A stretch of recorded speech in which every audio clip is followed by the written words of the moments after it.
everybody. Hi. Hi. Hi. Welcome. Hi. Hi. Hi. How you doing? Hi. Good. Good. That's great. You too. You too. Perfect. Welcome to Don't Worry Wednesday. This is our Wednesday show of Don't Worry Wednesday, as opposed to the other day, which we don't do anymore. Which we haven't done in a very long time. It's been a long time. Been a But long yes, time since we've not done this. welcome. This is Don't Worry Wednesday. This is the show that where we handle any issues, challenges, or conflicts, or whatever you might be going through in your life. We want to help you not worry about it so much because it's Wednesday, and Don't Worry Wednesday means don't worry on Wednesday, Yeah. and we want to Well, help with that. what's funny about that? Hmm. It should be a morning show then, because It is for some well, people. I mean, it kind of works. Like everybody worries throughout the day, then they come here and they don't have to worry anymore. But it should be like an all-day thing. Yeah, We start them off with the whole message. That way they it's don't morning have to in worry for the rest Kiribati of right us. now. Oh, but is it Thursday morning or Wednesday morning in It's Wednesday Kiribati? morning. Oh, okay, cool. Yeah, that was the last one. Remember? Oh yeah, that's the last one. That's right. That's right. Yes. So anyway, yep, but you're right. It should be a morning show. Maybe we'll make it a morning show. Princess, Nah, you ready? maybe. Yo, yo, yo. Sorry. It's fine. We're gonna do it at like a morning show, like 4 a.m. Yeah, that's perfect. Which for you would be 3. The attendance will skyrocket. It'll be It'll decline when princess. no, it will definitely decline a lot. we might that's to tackle Europe, right? Yeah. Mm-hmm. Yes. Right. Hey, the morning show with the 3-step process. That's right. We did the 3-step process on the Double Cup of Joe show. And yeah, it was always a great way to start the day. Yeah. This is a morning show in Japan. It is, totally. Mm-hmm. Yeah. Totally. And in Australia. Mm-hmm. Yep. That's right. In the Philippines, in China, part of it. Mm-hmm. Yeah. Yeah, let's hear it for the morning show. Morning show. Yeah, morning Thursdays. Woo. Okay. Morning Thursdays. That was about all the energy I had for that. Yeah, we got Don't Worry Wednesday and Good Morning Thursday. Mm-hmm. Yeah, we could. Welcome to Don't Worry Wednesday and Good Morning Thursday. Yes. For everybody else who's not in Eastern and that way, pretty much, because Europe is already morning. Something. It's middle of the night for them. Yeah. Well, technically morning at 12, right? Or no, it's considered night. It's not morning until. Yeah, I know that. I know that in Great Britain right now it's like 1. It's 1:15 a.m. I think. Yeah. I think I know that. Iceland is 1:16. Okay. Cool. So in Reykjavik,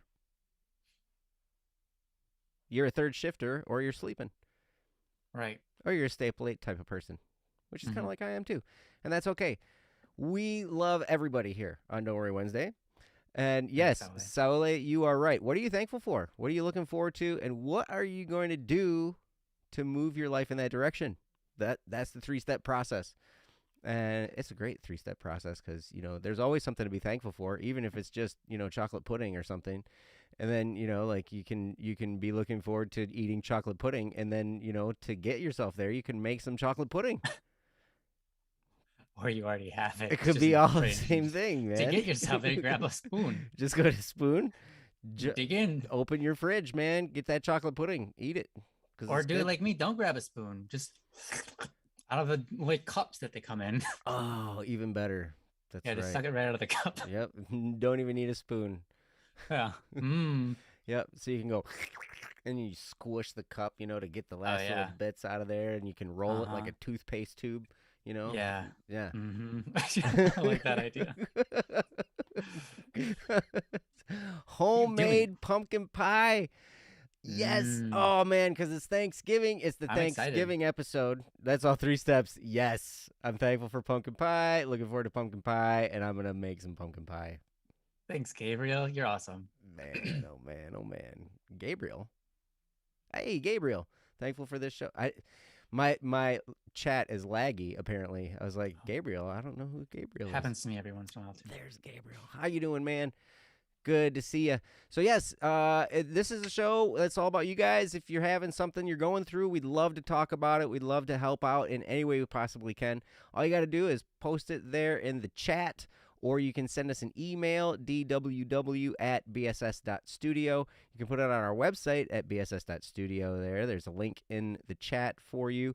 Or you can direct message myself or Ryan, also known as Static P, or Princess, who is our chat room hostess and keep everything under control person. And you can direct message any one of us on Discord, and we can also you can look at our names there. I'm Pleb, number 6992. Yeah, I still got to change my name down at the bottom to Pleb. It still says Joe. You'll get there. Do I have to change it for you? Because No. I think I have the. You have the font. I have the font. Yep. Okay. I had to make some of those for when Katie was subbing for you, and so I had to change mine and hers so they would be the same font. So they're the same. Yep. Mm-hmm. Yep. Yeah. Otherwise, people look at it and go, "Ugh, they're different fonts." That that bothers me weird. the entire Yep. time I'm watching this show. So, but I did not change the font of where it says current topic or live chat. So those were the same. So that side was a weird font, and then mine and Katie was like the normal font. Huh. Well, that's okay. You can't fix the chat anyways. The chat's going to be its own font too. It's going to be, yeah. No, where it says live chat. I know, font. but the chat itself too. Oh, yeah. You can't change that. That's going to be what it is. So, Yeah. But that's all right. So anyway, yep. So that's the way you can get a hold of us. If you have a topic you'd like us to talk about, you can feel free to do that. We have a list of topics. We have a log of folks that have left us topics that we can go through. And I'm going to go through that list of names. But before I do that, I want to say, hey, welcome to the chat. You guys are awesome. This show is for you. We have with us tonight Princess. How you doing, Princess? I'm pretty good, other than you suggesting that this become a morning show. I mean, technically, could I make it work? Maybe. Maybe. Yes. But would I want to? No. Well, cool. That's good to know. So now we won't make it a morning show until you're able to do so. Because when you are ready for us to do a morning show, I imagine you're going to be like calling us or messaging us or whatever and saying, hey, it's time to make this a morning show. Do it for me. Do it for me. Maybe that'll happen. Maybe it won't. I don't know. But yes, Princess is our chat room hostess. She keeps us on track, and she helps, in so many ways make this show run smoothly. I'll tell you what, the times that we don't have Princess with us, you can tell. It's just, it's not as smooth, man. It's just true. Not. It is not. But anyway, yep, so that's Princess. And also above me is Static P, also known as Ryan. How you doing, Ryan? I'm doing pretty good, except for Princess's remark on you saying that it should be a morning show. Oh. Yeah. You think it should be a morning show? So happy about it. Oh, yeah. Oh, yeah. Oh, yeah. 5 a.m. 5 a.m. because I'm still still up, up, he says. Yeah. Oh, yeah. Still up. No, I'm doing great. Thanks. Good. And I'm Joe. I'm the host for this evening. I'm the MC. How are you doing? Man, I just got to ask yourself. I'm better than I deserve. Better than I deserve. All right. As Dave Ramsey would say. But, yeah, no, I'm doing wonderfully. You guys are amazing. I'm going to go down the list. And we'll see. If you hear your name, let us know you're here, and we'll do your topic. Otherwise, if you have a topic, feel free to put it in the chat, or let us know you have a topic, or whatever you want to do. And, excuse me, we'd be happy to do it. So, anyway, here's the list. Ian Lam, Ezekiel Games, Dracon, LG, Toast, Immature Success, Anonymous, Amira, Kendra, Garo, and Sparrow. Garrow and Sparrow. Garrow and Sparrow. That's our list for now. Or if you guys have something you want us to talk about, we can talk about it. It's Thanksgiving episode, though. You know, I know a lot of people might be traveling. A lot of people might be hanging out with family. A lot of people might be doing a bunch of stuff. That's awesome. You know, Thanksgiving's my favorite holiday. Mm-hmm. I'm sure a lot of people are busy. Mm-hmm. It is that time of year. It is. What's your favorite holiday, Ryan? None of them. My birthday. I don't have a favorite holiday. Just because I'll tell you, I think my favorite holiday is Easter, but only because of Lent. Okay. Does that make sense? Yeah. Like that's what make it for me. So it's like all of that fasting and then a holiday. Mm-hmm. And then the holiday lasts a really long time, which a lot of people don't realize. Like it's one of the longest holidays. Yeah, Easter lasts like 5 weeks or something. Right? Yeah, it's great. So I think Easter is going to be my favorite holiday. I just really like it. It's good. Yeah. Mm-hmm. I would agree. Christmas only lasts 1 week. Yeah, it's not very long. Yeah. Yeah, and Advent's only 1 month. Yeah. Yeah. Yeah, Easter's it, I think, for me. Easter's the big shebang. Yeah, it is. You know, and you can still have a feast on that day like it's Thanksgiving, for sure. Mm-hmm. So. Well, you should be feasting throughout all of Easter. Yeah, for all of it, right? All 5 weeks of it. 6 all weeks. 5 weeks. However many weeks. Yeah. So by the time you get to Easter, you should be skinny like a toothpick. And by the time you're done with Easter, you should be fat again for the rest of the year. For the rest of the year. Yeah. Yep. Exactly. So it's you gain or lose nothing in the long run, right? Right. In the end, you should come out even. It's all about balance, it's just right? the same. Right. Oh my gosh. Perfect. Yeah, a lot of people didn't realize that you would realize it if you were Catholic, I think. But even then, a lot of Catholics, I don't know if they necessarily realize that. Yeah, a lot of them don't know that. Figure Easter Sunday, But yeah, it's an entire season. The season of Easter. Easter season. Mm-hmm. Yep. Mm-hmm. It's pretty cool. So anyway, but yeah, Thanksgiving's my favorite just because it's generally a low stress holiday. You don't have a lot of preparation to do, I mean, you got to prepare a meal, and stuff like that. But, is it like, now like Easter Sunday in Michigan, sorry, not Easter Sunday, Thanksgiving in Michigan is always like, oh, there's a big Lions game or whatever, right? Yeah. Yeah. And is that now obviously the rest of the world doesn't care about that. I don't mean world, America. Do they have like a special tournament for them too? Does everyone have a special tournament on Thanksgiving somehow? Does every single team play? I don't know. But it's usually like in Michigan, it's usually the rivalry of the Detroit Lions and the Chicago Bears. That was kind of like the classic rivalry. And it also generally kicks off the the Christmas season. Okay, yeah. And for Packers usually play on Thanksgiving as well. Green Bay Packers. Yeah, in Wisconsin, because that's, Green Bay Packers, man. Mm-hmm. Yeah, so I think that's probably a thing. I don't know. I think that's the most stressful part about all of Thanksgiving is when someone turns that TV on and you can just hear the game, football game. Yeah, which is great for sleeping. Yeah, it's great for sleeping and ignoring. Okay, so by the way, I don't hate football. I just have PTSD. It's like a minor form. When that theme, dun, dun, dun, dun, dun, it's awesome. I love that on fanfare. the TV. Yeah.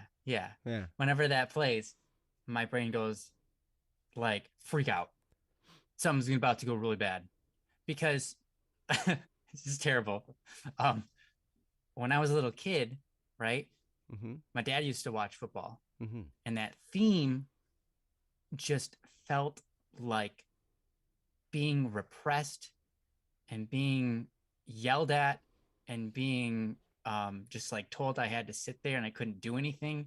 I was too noisy. It was just all of these feelings. Whenever I hear that song, that feeling of like hard, angry, physical, like repression Mm-hmm. is what I feel when I hear that song. Mm-hmm. And I know like it's just a song, but that's why I don't like football. It's like one of the main reasons. And it's like, yeah, it's just like a weird form of emotional PTSD. But it's not like a hardcore one. Interesting. We should talk about that on Don't Worry Wednesday. Yeah. About your, So, you know. yeah, you guys wanna be my therapy session this evening? PTSD about football. Yeah. I'm not a big football fan either, but that's just because I don't know. I'm just not all that interested in it. You know, it's funny. I was listening to Catholic Answers Live, and there's an apologist on there named Jimmy Aiken. He's really, really smart. He's really, really smart, brilliant. Understands a lot about a lot of things, not just religion, but a lot about everything. And it's funny. Like I was listening to it, and he was on there, and they're like, "Yep, this is open forum. You can ask Jimmy about anything."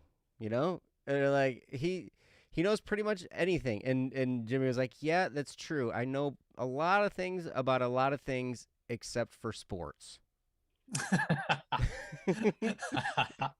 Nice. And I was like, that's kind of like me. You know, I don't know a whole lot about much sports because I don't have anything against them. I don't have anything against people who love them. I know that people get really into them. I used to have a vendetta against sports because I was in bands and, you know, I'd be like, it was always the perfect day. Saturdays and Sundays were always the day to have band practice because everybody's either in school or working all week, right? Then you'd have rehearsals on the weekends, and you could have nice long rehearsals, and they're like, man, I don't want to watch the game. I'm like, I want to be a rock star. Don't you? I want to watch the game. Okay. Oh, I can understand your vendetta. You know, so I'm like, you're getting in the way of my dreams here, man. Like because you want to watch the game, but people are at the bars right now watching the game.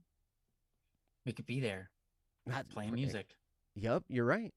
They could be watching us and the game, except you'd be watching the game instead of playing your instrument properly. Like, yeah. So, but that's all right. Saule, I see you said you did not realize that Easter was 5 weeks. You thought Thursday and Friday before it and went through the Monday afterwards.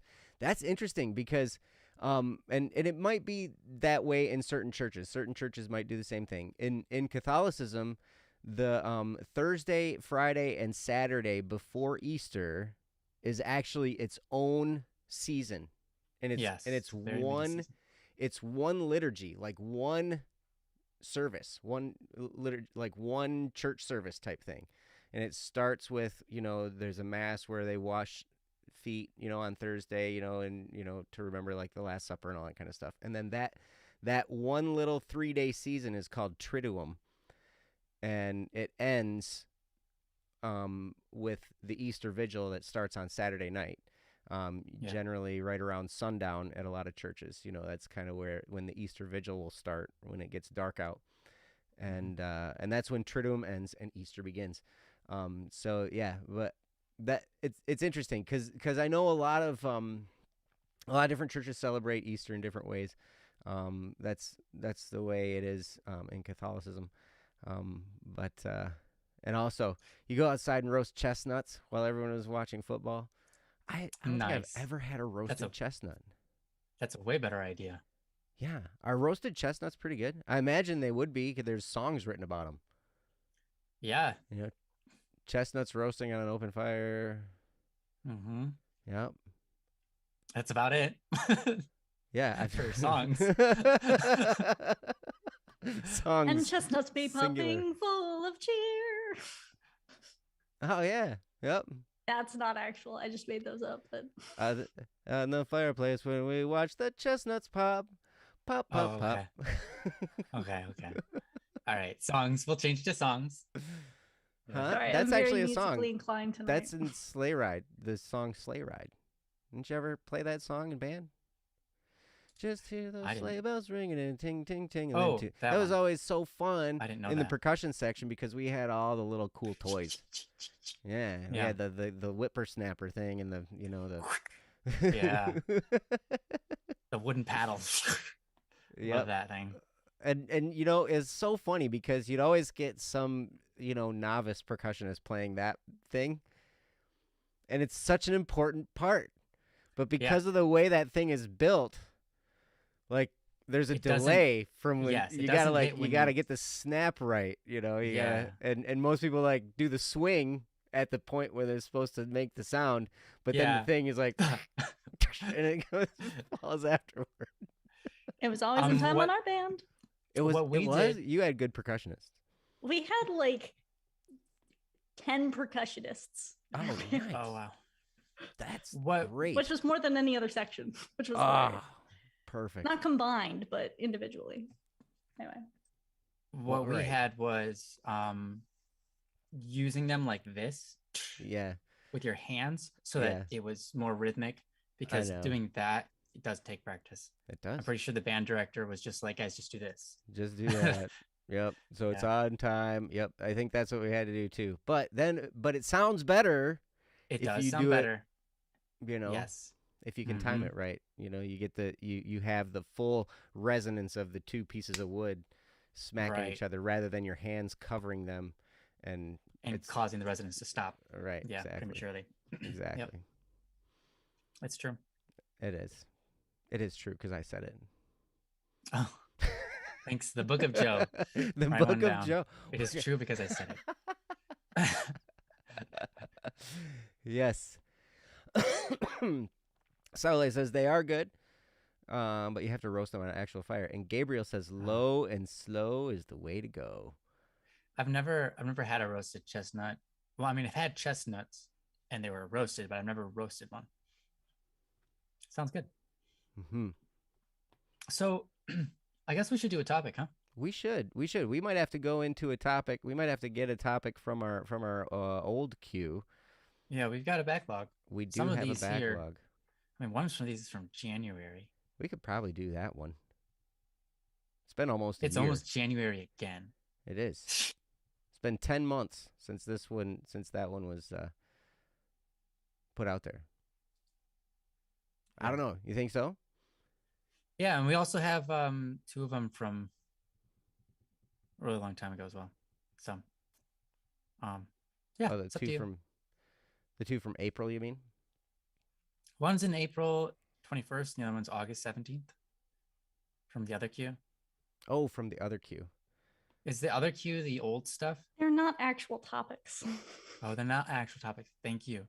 They're just makes like sense. notes for when the people showed up to. Got it.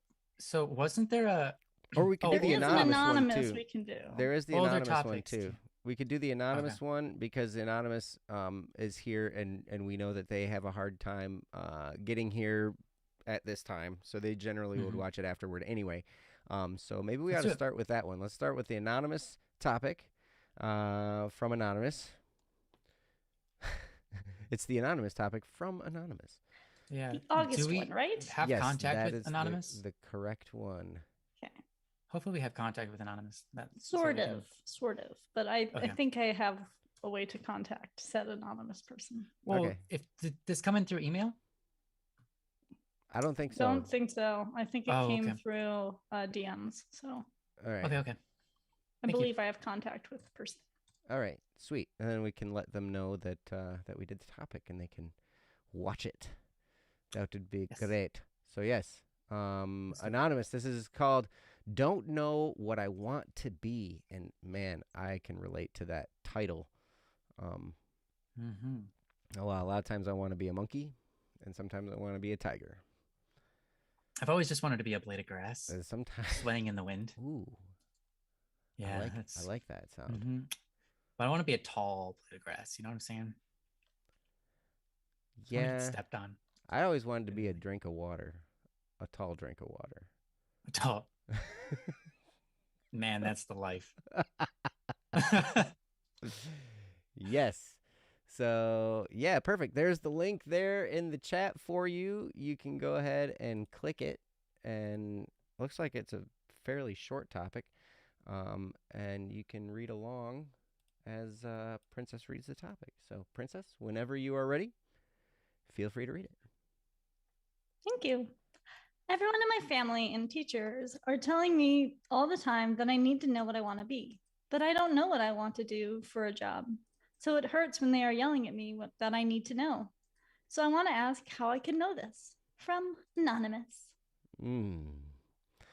This is a really, really good question, Anonymous, because I think we will uncover kind of a major flaw in, the way that man, a lot of times in the way that I saw my upbringing and going through school and all this kind of stuff, like it seems like we try and push people into professions before we know what they're actually built to do in a lot of cases, because sometimes you just need some life experience before you really figure out what it is that you're good at, what you like, the kinds of things you're drawn to, all these kinds of different things.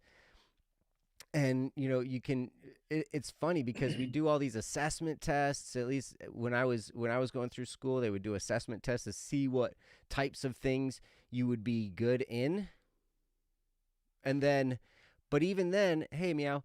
But even then, a lot of emphasis was put on the income stapled to that profession.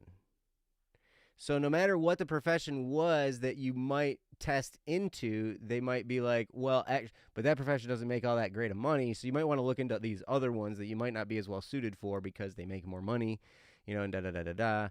And we live in a culture and a society where, hey, it's good to have a high income, but really, if you understand how to create wealth, you can build wealth with just about any income if you know how to manage your money properly.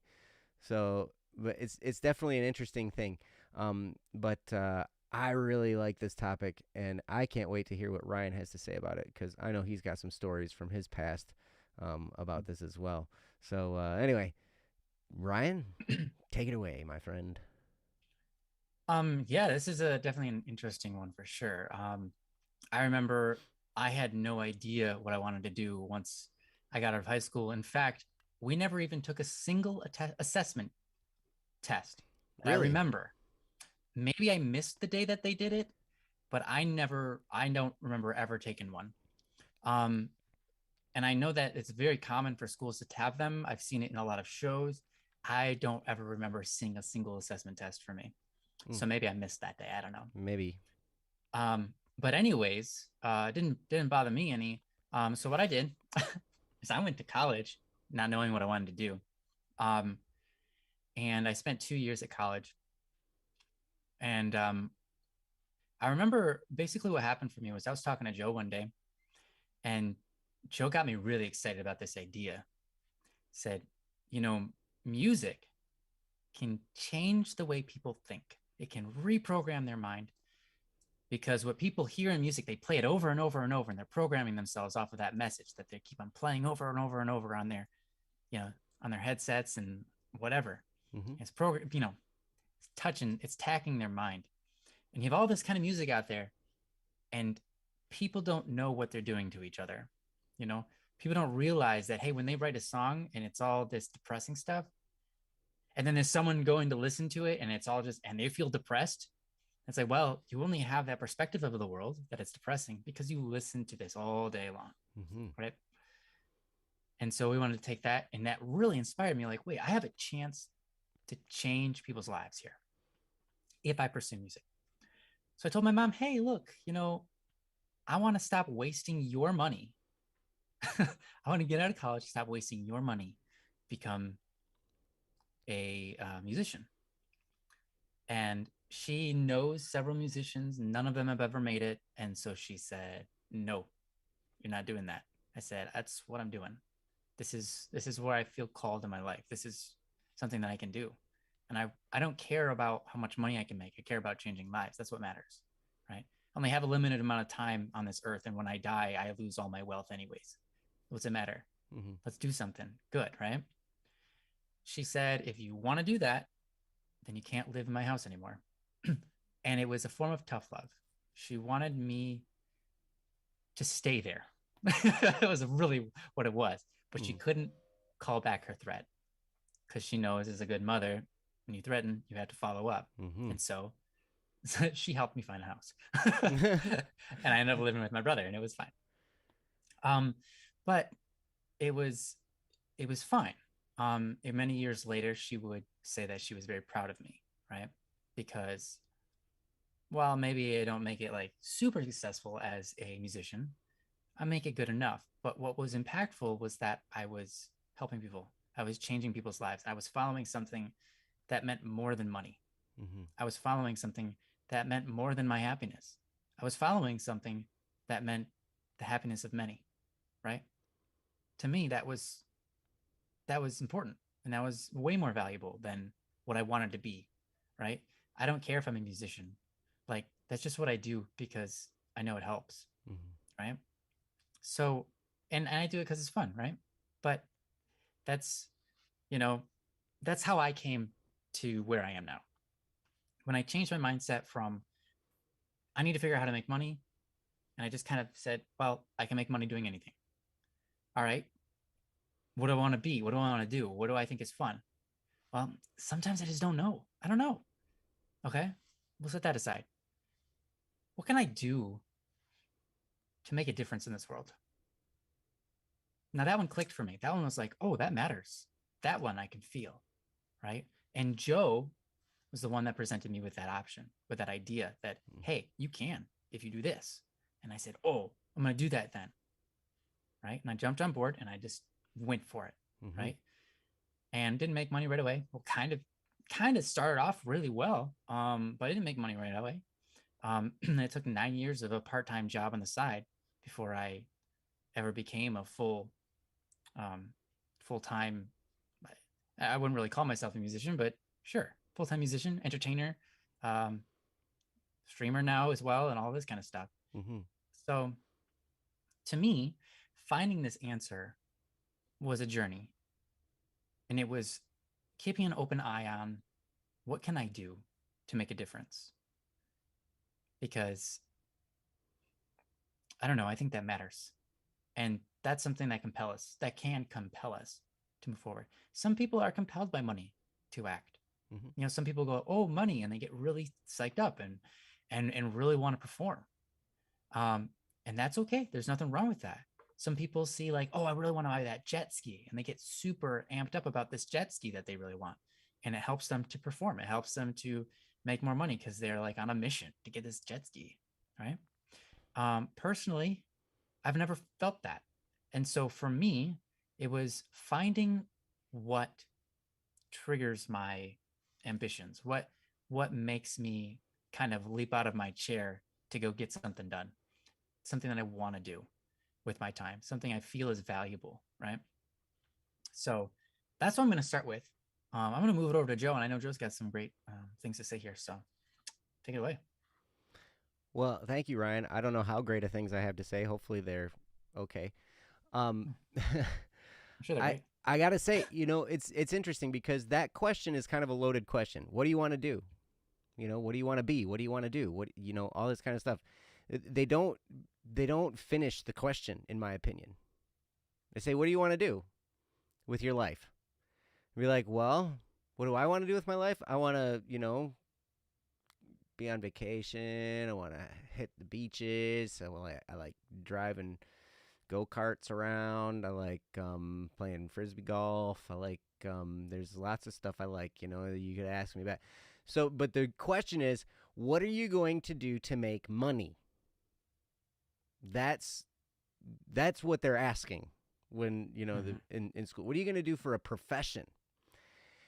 And I found out when I was asked this question in my junior year in high school that there are incorrect answers to this question.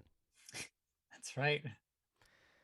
I learned this because the answer, whatever answer you give them, has to be on this unwritten list. Well, maybe it's written down somewhere, but it has to be on this list of professions that they can, you know, at least if you're in a school setting, you know, when I was dealing with this with my high school guidance counselor, the whatever I gave as an answer, what are you going to do? What do you want to do? What do you want to be? Right? If it wasn't on a list of things that I could go to college and study and major in and get a degree in so then I could get a job, then it was and didn't qualify in their mind. Mm-hmm. It didn't qualify. And so I was honest with my high school guidance counselor. He said, what do you want to be? I said, I want to be a rock star. And he laughed at me first. And I was like, well, that's rude. You know, but he's like, we got to be realistic here. And I'm like, what are you talking about realistic? There's lots of rock stars out there. You know, tons of them. You listen to them on your radio. You listen to them on the radio on your way into school, right? On your way into work. You know, people listen to the radio. There's rock stars on there. Mm-hmm. And those are people that did this, right? I want to do this. But the thing was, is it put him in a tough position. So here's the thing. Your teachers and your counselors and your parents, they want to help guide you. But they can only guide you if they have a familiarity with the area that you want to go into. If you say something about an area you want to go into and it's not something they're familiar with, then to them, it's frustrating because they can't help you. Does that make sense?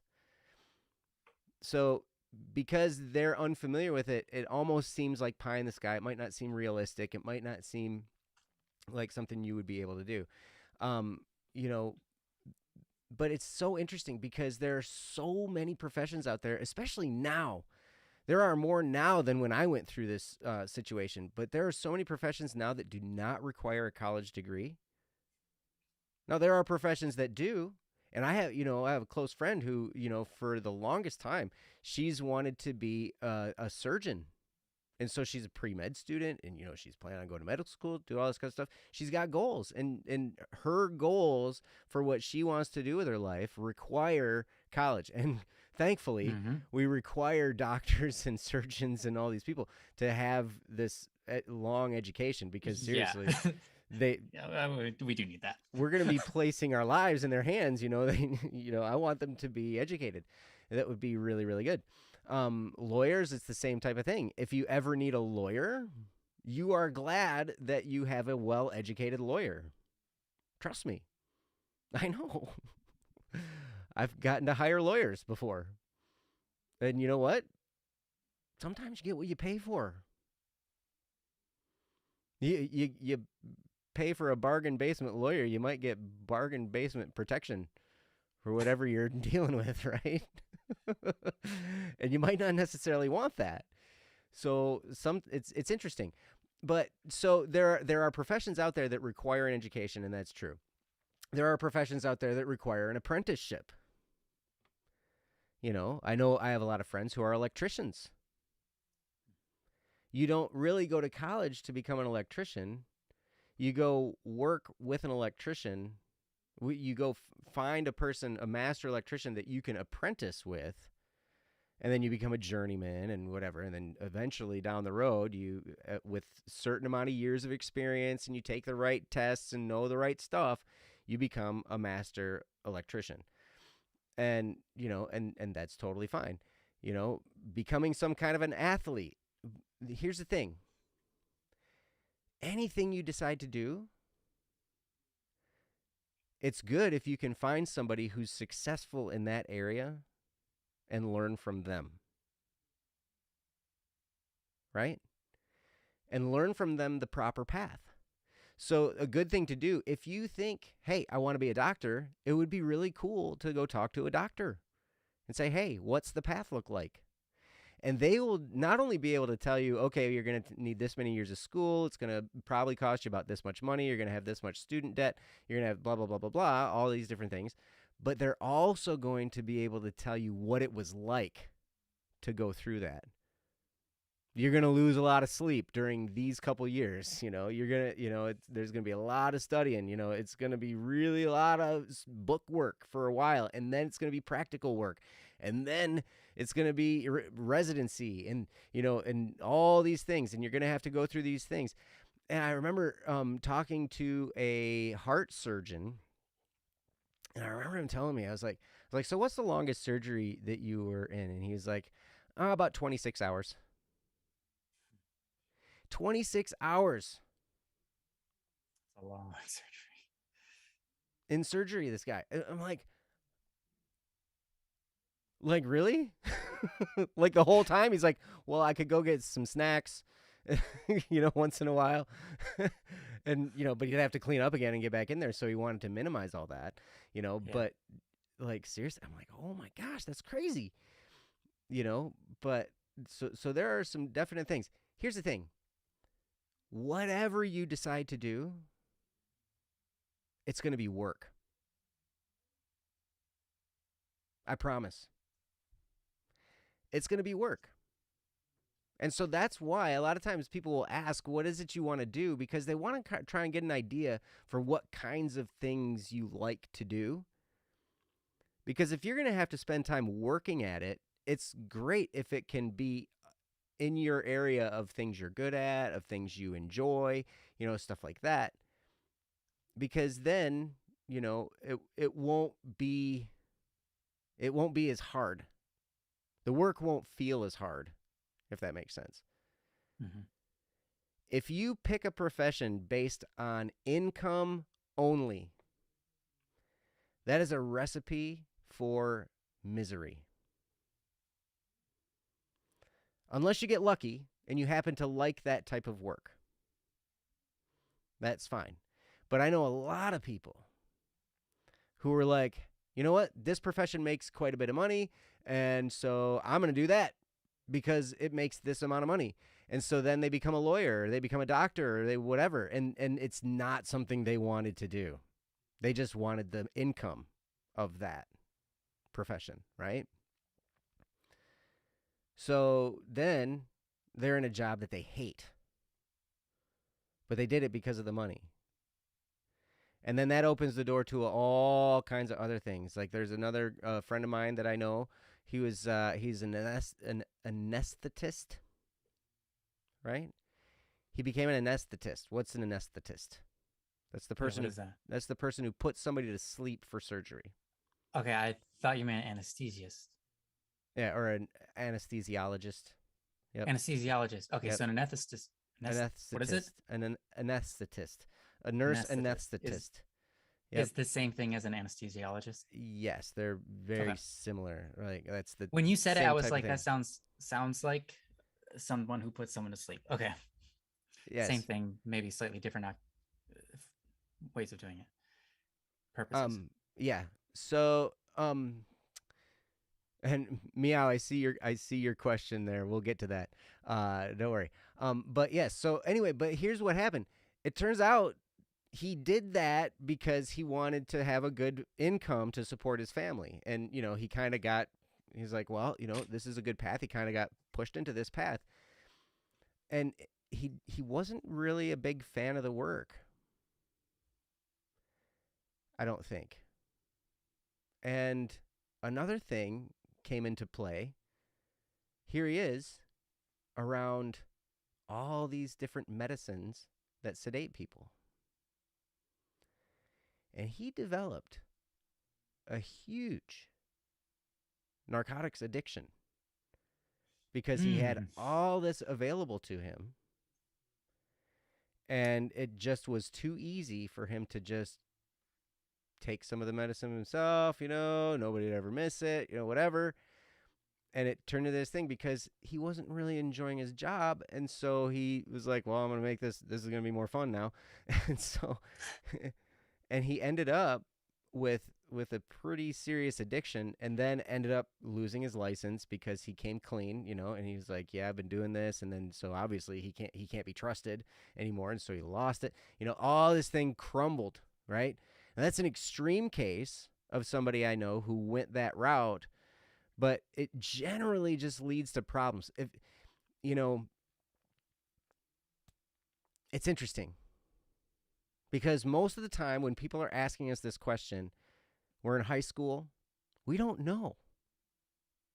We don't know what we're good at. We don't know what we might be interested in necessarily. It took me until I was 26 years old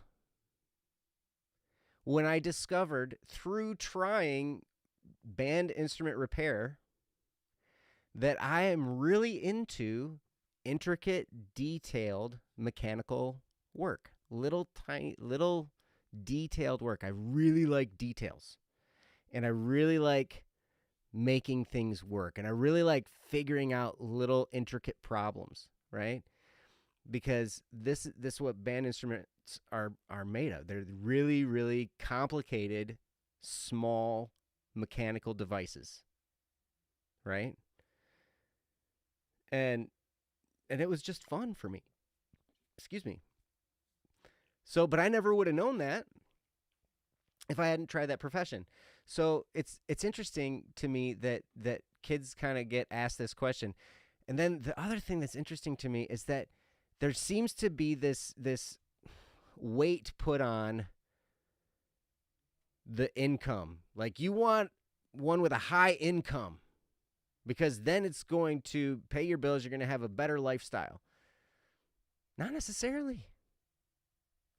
Because I know lots of people who have a really high income. They don't know jack about how to handle their money, and so they're broke. And they file bankruptcy 5 or 6 times. Oh yeah, it's usually the very wealthy that file the most bankruptcies. I know, it's crazy. So instead, we ought to teach people how to handle their money so they don't waste it. And there are all kinds of books out there. The Millionaire Next Door talks about this, like there's Rich on Any Income, The Richest Man in Babylon, all these things that are really short, cheap books that you can get that teach you how to properly handle money. So then no matter what income you're making, you can still flourish and still get by. Now, you might not be able to afford the expensive boats and the expensive, cabin on the lake and all this kind of stuff, depending on that, right away. But if you play your cards right and you're frugal, eventually down the road, you can do all that kind of stuff, right? It's crazy. So there's all kinds of hitches in this whole question that bother me, right? And I'm sorry for that. But one little story before I turn it back over to Ryan, and he answers Meow's question. Yes, when I was 26, 3 years ago. Mm-hmm. Took me that long.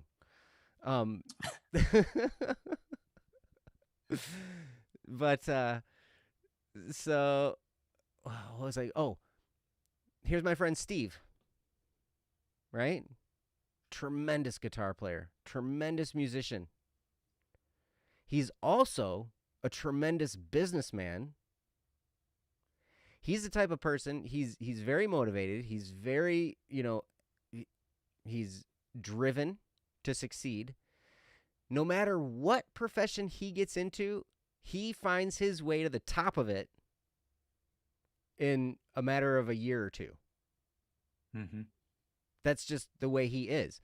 When I met him when he was 16 years old, or no, he was 18 years old. And I was, however old I was, I don't even remember. Probably 25. I don't know. That's so 4 years ago. But anyway, right. He was working at a company I was working for. I was doing band instrument repair, right? And he was working at that store. He had found his way from being 16 when he started working there as just a regular grunt, sweeping the floors, doing whatever. By the time he was 18 years old, he was running the shipping and receiving department at that store. And he was running the whole shipping and receiving area, right? And I was just a peon instrument repairman. Now, I made more money than he did because instrument repair techs made more money. It's more of a specialized trade, but whatever. But then later, he did the same thing in construction. He didn't know anything about construction. He started working with a guy doing remodeling. He worked with this guy doing remodeling for about 1.5 years, and then he struck out on his own. he went out on his own. He didn't strike out, but he went out on his own, and within 1 year, he was turning down anybody whose house was worth less than $300,000. He was only doing the high-end remodels and commanding a great rate. But you know what's interesting? He did his assessment test. He's also, he's Steve from A Single Duel. If you click in the link in the description, you'll see in A Single Duel, you'll see him playing guitar. He's an incredible guitar player, incredible musician. When he did his assessment test for career day or whatever it was at his high school, he was supposed to be a tractor painter. I love that. A tractor painter. Not a tractor user, just someone who paints the tractors. Yeah. What? That's ridiculous. Go to college for 4 years, you can get out painting tractors. Yeah. Here's the path. Yep. Oh, Kat, that's great. My bit of advice is if you don't have to go to college to be successful in a career. If anything, you dig yourself a hole if you go into college not knowing what you want to do. Absolutely. Now, a lot of people are going to be trying to push you. Hey, just get your basics out of the way in college. Maybe that's good advice. I don't know. But if you're going to do that and just get your basics out of the way, you can go to community college and do the same thing and pay a lot less money than if you go to like a university to take care of those basic classes while you try and figure it out. Right? And you'll save yourself a whole bunch of debt that way. Yeah, that's what I did. Yeah, smart. But yep, you're absolutely right, Kat. Thank you. So anyway, I've talked for a while. Ryan, I apologize. I'm going to turn it back to you. So Meow has a question for you because. Wow. All right. Put that one on me. No, that's great.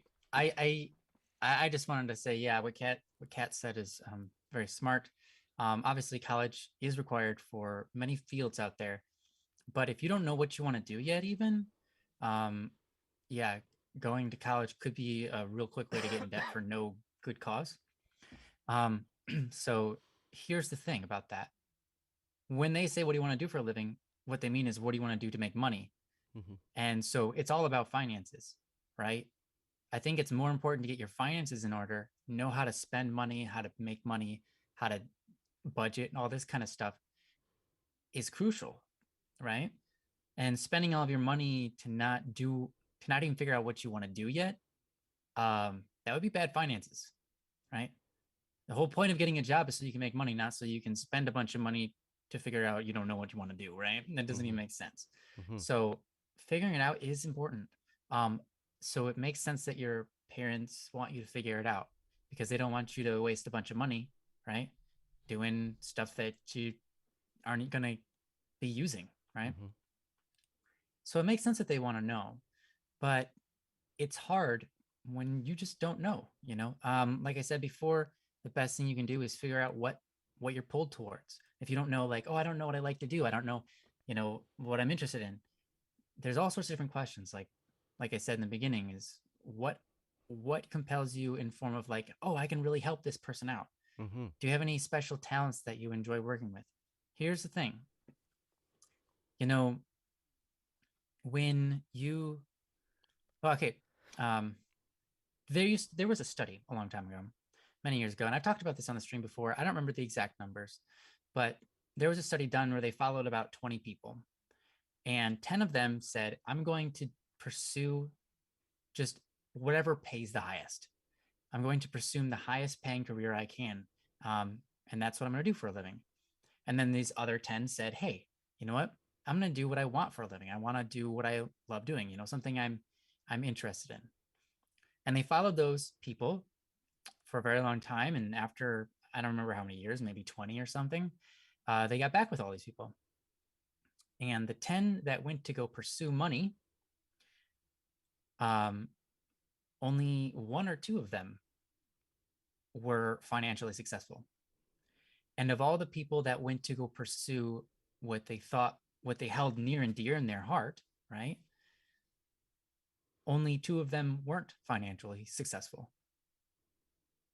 So 8 out of 10 in the field that just went to go after their heart were successful. Why is that? Well, because you want to win at that.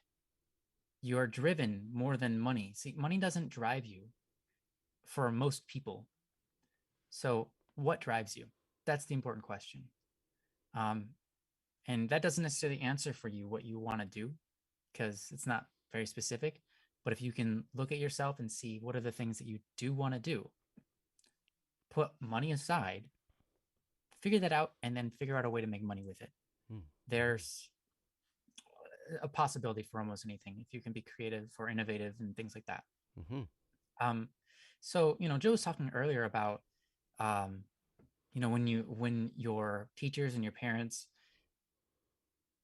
when you give them jobs that aren't like on that list Joe was talking about, on that, like, hey, we know how to get you here, right? The reason they don't accept those is because they want to be able to guide you, right? They want to be able to guide you on that path. And they want you to pick something that's secure. If you say something like Joe said, rock star, they're going to be like, not a whole lot of people become rock stars. There is no secure path to that job. So, we can't really recommend you anything. Because a lot of people, what they want for you is security. They care about you making money, right? But the whole point of that is security, right? I mean, some people are fueled by security. That's true. In fact, females more than men, just generally, are more fueled by security. But in the grand scheme of things, when you think of security, it doesn't tend to fuel you to act. It's something that you want, and something sometimes you fight for. But here's the problem. If security is all you fight for, your entire life, what you're going to do is you're going to hit that line of security, stop working, and then fall back, and then go back up to security, and then fall back. Your whole life will be trying to strive for security and just making it, and then falling, just making it, and then you never get money in the bank. You never save anything because your whole life is around the facet of reaching security. And so your goal is security. Security is meant to be a stepping stone, not a goal itself, not a final landing point. It's just supposed to be a stepping stone. There's a lot of people out there who live their entire lives chasing security, and they're not that motivated of people, and they don't save money, and they are bad with their finances, and they're always just feeling poor. And that's sad. I have compassion for those people, but I would say, what do you want to do for a living? Don't make it chasing security, because that's what a lot of people, like your teachers and your parents, for good reason, because they care about you, they want you to chase after security. They want you to be secure. But that's not the answer. That's not a good answer, right? So don't chase after security, because here's another thing. I said this in a song before, but we weren't put on earth for our security. Think about that, right? We weren't put on earth for our own security. Right? You think about the way the world works. There's no way ever that someone with, like God or whatever, put us on earth to be secure. It just doesn't make sense. Nature is too devastating with tornadoes and rain and cold and sleet, snow, hurricanes, Predators. all this. Predators, animals, right? Trees falling on you. There's too much going on in nature for it to be true that we were put here for our security, much less each other, everything. This life isn't meant to be about security. If I had gone back to school with the knowledge that I have now, I would have given them this answer. Like, what do you want to do for a living? What do you want to be? I'd be like, I want to be a saint. Like, I want to die and go to heaven. Like, I want to be a really good person. And they'd be like, That's not an answer. That doesn't make money. So like, yeah, you're right. Usually saints throw away all of their money to make a better difference in the world. So I don't know, but they're the awesome ones. That's my point of view. Okay. There's nothing wrong with making money, but my point is the world isn't made for us to be secure. Security is a stepping stone. Only that. This world, we're meant to do good on it. So do good. What good can you do? And maybe you're asking, what good can I do? I'm just a person. I don't know what I want to do. What good can I do? Think about it. Reflect on that some. Think about the people that you consider your role models. Think about the people you look up to and why you look up to them. Mm-hmm. What beautiful things they do. Try to get into some things that make a difference, you know, and start to figure yourself out in that realm. I think that's really the best you can do, because if you're coming to us and you're asking, what do you want to do for a living? You don't know the answer. How do you find that out? I highly doubt whatever makes the most money is what you're looking for as an answer, because that's not going to fuel your fire, right? You're not going to want to do that for the rest of your life. Mm-hmm. It doesn't make sense to do that for the rest of your life. Money is a tool, right? That's why the people who pursued what they wanted in their heart often end up better financially, because the finances became a tool, not the objective. When finances are your objective, what happens a lot of times? You have bad finances. Mm-hmm. Why? Because your money is the wonderful thing that you sought after, you got, and you used it. Mm-hmm. Because I wanted stuff. Yeah, because you wanted stuff, because you want to use that money, Mm-hmm. right? There is honest joy in spending money that you achieved, that you worked hard for. Mm-hmm. Some people get addicted to that. And it's usually people who love money because it's like, oh, money, I because I can get stuff, and you can earn it and spend it and earn it and spend it. And it's so great. And all of it makes me feel good for a second. And then I feel empty inside. Mm-hmm. And that's the life that a lot of people live. And it's unfortunate, right? And so Finance is 101 with Black Static and Swerve, I guess, who we don't make a whole lot of money in our thing yet, but it's about to change anyways. We got two full-time employees now, but looking forward to that. Mm-hmm. But anyways, yeah, it's a weird thing. What do you want to do for your living, for the rest of your life? You know what? Here's the thing. It isn't one path said and done. If you want to count your entire life, I've had many jobs, and many of which I found joy in. And Joe has had many jobs, many of which he has not found joy in. And some of them he has. It's true. And some of them he has. And so, life isn't just straightforward. A lot of people make it seem that way. Like, oh, what do you want to do for your living? Oh, you picked it. Perfect. We'll send you down this path. And it's really straightforward. And you just finish college doing these things. And then you're going to ace it. And then you get out there and you're going to be immediately hired. And blah, blah, blah. Like, that's not life. That's life for like 1% or less. Most people, it's just like, I don't know where I'm going. And then you end up somewhere and you're like, hey, I'm here. This is kind of working.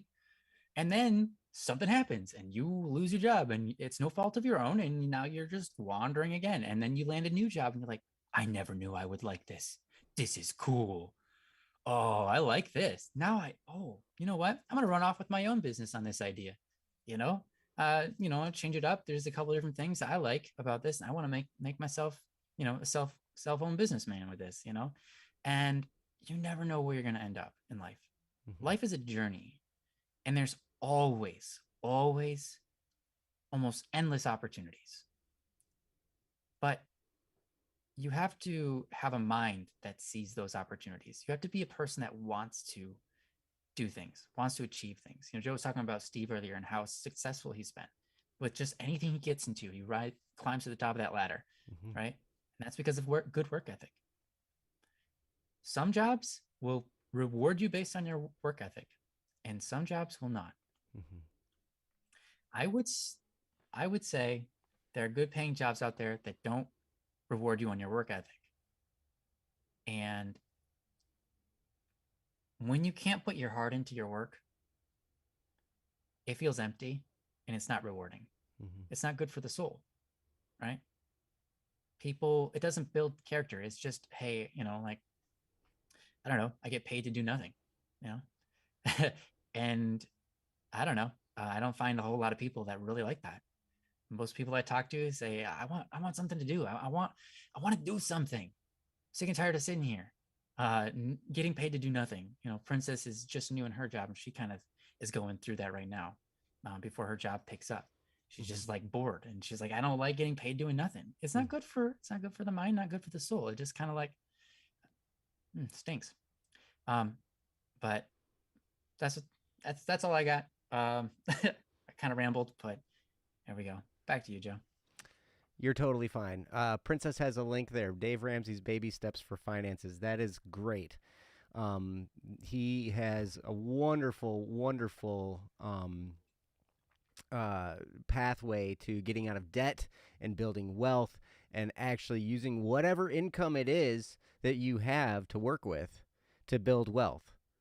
There's, a big step of living within your means. There's all kinds of stuff, and not getting trapped by materialistic desire, like actually really just being down to earth with your money and really understanding, like what Ryan was just talking about, that money is a tool. It's not the goal. The goal, it's so funny because what happens, what any business or any job does is it enriches the lives of others in some way. It provides something that people need or want, right? Right. Something that's important enough to them for them to trade their money for or their time for or whatever, right? To consume this thing or to have this thing or whatever, right? Or to experience this thing. Exactly. Yep. You're absolutely right. So we provide value for people in their lives, and that's what we get paid for, right? That's what any business out there is there to do. And it really is simple, and it is spelled out in one of the best ways, I think, in the movie Robots.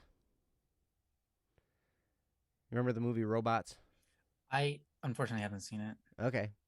Yep. The saying is, see a need, fill a need. So if you see something out there where there's a need or a deficiency, you see something where, hey, people could benefit from this. I see in the other chat, which robot movie? It's the one that's called Robots. It's just called Robots. It's a cartoon, right? Yeah, I think I know the one you're talking about. There are a couple of movies called Robots, though, I think. Oh, okay. Anyway, it's the cartoon one. It's got Robin Williams as one of the voices. Okay. It's called Robots. It's a funny movie. And one of the sayings in there is see a need, fill a need. And, so if you see an area where people need some help or see something where like, hey, this could be done better or whatever, it's like, hey, I can move into this area and I can do something about it. And you're going to have some passion for it, right? Because you'll see something going on. Yeah, it totally can shift your mindset, because a lot of times we look at companies and we're like, yeah, they're there to suck money out of our pockets. It's like, no. I mean, and maybe they do that, but really what a company is there to do is to, provide something of value for people that they're willing to then spend their money for, right? And so, Meow, you said you had asked Ryan and I, hey, what's the path? Like, sorry, I forgot to get to that. No, that's okay. Yeah. Ask someone of the profession of your interest what the path is. Hey, Ryan and Joe, what's the path? I'm assuming musician or, production person, media production, whether it's video or audio or music or whatever, right? I'll tell you the path that we took. Both of us have taken similar paths in this, and that is to, we have side jobs that we've worked. While we weren't working our jobs, we worked on this. We worked on music projects. We worked on, this stream here. We worked on, we work with a group of people that then put together websites and do, whatever, we learned a lot of different things along the way and just decided, hey, we're going to make some stuff happen here. And if we got to figure something out, we got to figure something out. And it's great to have a team. We've got a team of about 7 people at Black Static and Swerve that are the owners. And we have meetings on a regular basis, and we talk about, hey, where do we want to move this thing forward to, And for the longest time, none of us were full-time in this. We were all working jobs, and this was kind of like our side gig. And then Ryan took off with Static P. He started doing a whole bunch of stuff, as Static P. And eventually when, after It's Not Like I Like You hit, was that when you went full-time or was that before? I actually went full-time before that hit. Before that hit. Okay. So with what you had been doing with, you had a whole bunch of other collaborations and all this kind of stuff, right? And leading up to It's Not Like I Like You. And he had already stopped working any other job and now is doing this, right? Now, we still weren't making all that much money, but Ryan doesn't require a whole lot of money to survive, right? I mean, he's a single guy, it doesn't necessarily, he's got a pretty simple lifestyle. Yeah. And that's, yep, exactly. And if you can keep your lifestyle simple and not get all caught up into status and not get all caught up into what everybody else around you has and what everybody else around you shows off and all this kind of stuff, then it really doesn't require that much money to survive. You can be okay, and so your pride and your ego kind of, you got to keep those in check as you go along this process. But then eventually now, starting just a week and a half ago, I left my inspections job and now I'm full-time here. And so is Ryan's brother, Kyle. And, but both of us have worked, jobs, sometimes multiple jobs while getting here. Mm-hmm. So the pathway in this profession for us, what we did was we had to have something that was making money while we were pursuing our dream and getting that to then produce money. So then we would be able to do this full time. It's the same with a lot of musicians. You'll see it, and there are pathways. There are ways about doing that. That's one of the things that we have a goal of here at Black Static and Swerve, is one of our projects is to help musicians who don't have a following yet, who don't know what they're doing, don't know anything about business, maybe, whatever. They just know they like to play music. They know they want to create music, and we want to help, through collaborating with them to create something that then can be released and then promoted and then put out there and then create an income for them as well. We want to help kind of, build bridges for people who want to do this as a living. That's kind of what we want to do and kind of fill in some of those gaps. We happen to have a really great team, people that are good in IT, people who are good in accounting, people who are good in finance, people who are good in construction, and all these different little things that you might not necessarily think about are important for musicians, but they all kind of fit in, And to do what we want to do, it required a team of people, because one person, it's tough to do that on your own. Oh my gosh. That's a lot of stuff to think about. And so it's nice to have other people that we can learn this stuff, and we're still figuring it out. We do not have all the answers yet, but that's how life goes, really. You learn as you go. You try, you fail, you get back up, you try again. You fail again. You get back up and you try again. You fail again. You get back up, you try again. You fail again. Your life will go through all kinds of craziness. You'll have drama. You'll gain friends. You'll lose friends. All kinds of stuff. It's quite a ride. But, man, it can be worth it. And the question I want to ask you is why? Whatever it is you want to do, whatever it is you decide you think you might want to do, the question I would ask you is why? Why do you want to do it? Ryan had a really good reason for going into music. He wanted to make a difference in people's lives. When I said I wanted to be a rock star, that was not why I wanted to do it. I didn't care about making a difference in people's lives. I just wanted to play music because I love music, right? I love playing it, and I was pretty good at it, And so it was something I really enjoyed doing. I liked the idea of being a rock star. I thought it would be fun. Ryan had a reason beyond himself, which was to help people's thinking. And he's done that through the messages in his music, which is beautiful. But when you can find a reason beyond yourself to do something, now you're tapping into a well of motivation that's deeper. If you're just doing it for you and your own selfish desires, that burns out pretty quickly. When it gets really hard, it's easy to burn out. But when you find a reason, who's gonna care except for you? Exactly. Yep. You're your own motivation. It's hard. Yep. And so when it gets hard and when it gets too tough or whatever, because you're gonna face moments like that.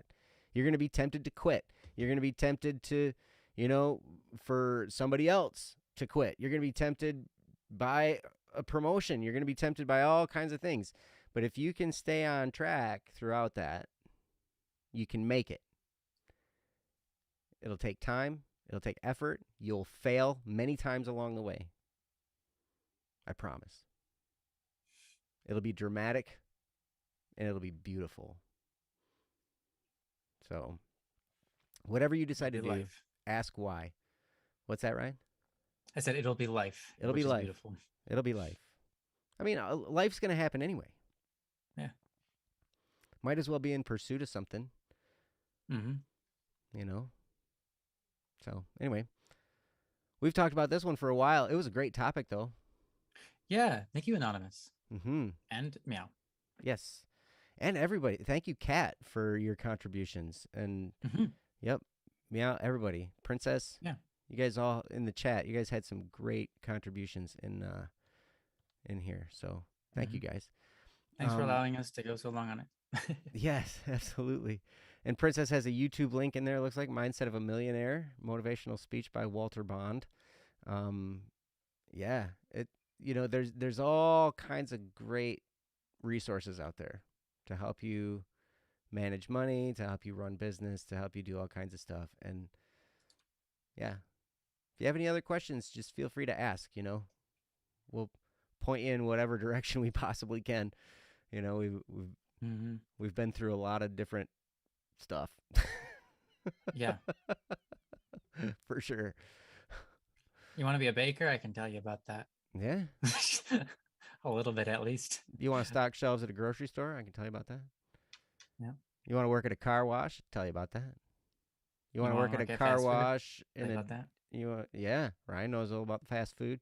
You want to work at a car wash in the winter? I would advise against that. Yeah, me too. Me too. Anywhere where winter exists, I advise against that. How did I know that was coming? Yeah. Oh, it's great. All right. So thank you, Anonymous, for the topic. And yeah, let us know. Let us know, follow up with us if you want. Hey, what's up, Baron? Hey. So yeah, so now let's see. Let's go through our list again. Yes, and if you hear your name, let us know you're here, and we will do your topic. We've got Ian Lam, Ezekiel Games, Dracon, LG, Toast, Immature Success, Amira, Kendra, Garrow, and Sparrow. And yes. I'm wondering, Kat, are you toast by any chance? Did you submit a topic about getting in music? There's a person on Discord named Kat that said I used to be toast, I think was in the parentheses. And so I'm just wondering if that happens to be you that submitted that topic back. That was my name forever ago. Oh my gosh, toast. Okay. Yep. So, but was that you who submitted this topic, getting into music on June 30th? By any chance? Because I'm assuming that was put in on the website. Oh, you're in elementary education now. Hey, cool. That's cool. Welcome to elementary. No, I'm just kidding. You mean the other way around. You're the teacher, not the student. Oh, yes. This is generally scorched toast, was this person. Yeah, that was generally scorched toast. Okay, gotcha.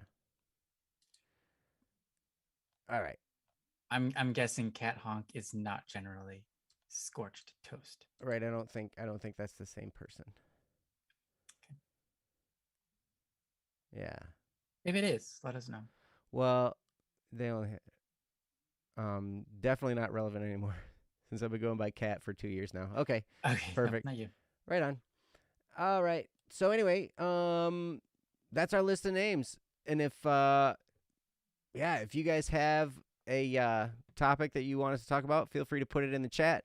You can send us an email, dww@bss.studio. You can put it on our website. You can send us a Discord message. All of that stuff you can do, and we'd be happy to do your topic. So yeah, let's see. Other than that, we've got topics we can pull from, old ones. Do you want to do this one on motivation? Let's do it. From Ian. All right. It's almost a year old. Yeah. We'll just grab it. Hasn't been around for a while, so. Yeah. Sounds like a plan. Sounds like a good plan, actually. No, I don't think Cat is generally scorched toast. No. I think it was just toast on bss.studio, because generally scorched toast only had 2 posts on there, and I know Cat, when you were toast, you had a whole lot more than 2 posts on bss.studio, if I remember correctly. It's just why I asked in the chat, Joe. I know. Thank you. I'm sorry, Princess. Okay. Don't be mad at me. I'm struggling. You should both be mad at me right fine. now. Just be mad at me, both of you. Ryan, I'm so mad at you. Oh my gosh. You, Joe. You're welcome. You're the best. All right, so there's the link in the chat. You can click it. This is I apparently get very affectionate when people get mad at me. I don't know what that was. Man, oh man. I don't know what I do when I get mad, or when people get mad at me. That was not an accurate representation of my true emotions when someone actually gets mad at me. Definitely not. Yes. All right. So there's the link in the chat. This is from Ian Lam. It's called Motivation. And Princess, when you are ready, you can feel free to read it. I've been having some problems with motivation. Do you guys have any tips to help with boosting motivation? Ooh. From Ian Lam. Yeah, right away I would say come to Don't Worry Wednesday. Oh, failed that.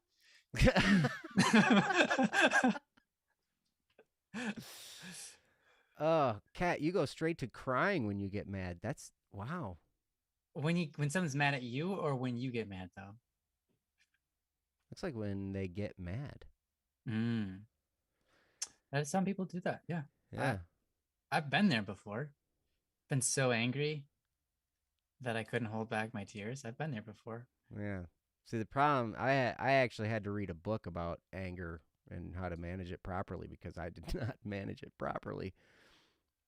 When I get I don't mad, think I do either. when I get mad, I don't do anything. I just shove it down into my soul and let it freeze and turn into slush, and then it manifests itself as other problems in my life.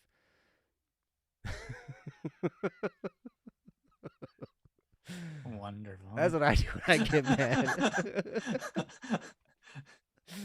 So if you want that, if you want that disaster, do what Joe does. The masculine urge to suppress emotions. You're absolutely right. It's true. But anyway, okay, so this is Ian's topic about motivation. Been having problems with motivation. How do you guys have any tips to help with boosting motivation? Yeah. It's tough. It can be tough, especially depending on your mental state.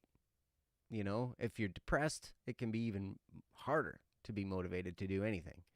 You know, if you're dealing with anxiety, it can be hard because you're in fight or flight mode, right? And so you're like, ugh, you're like freaking out.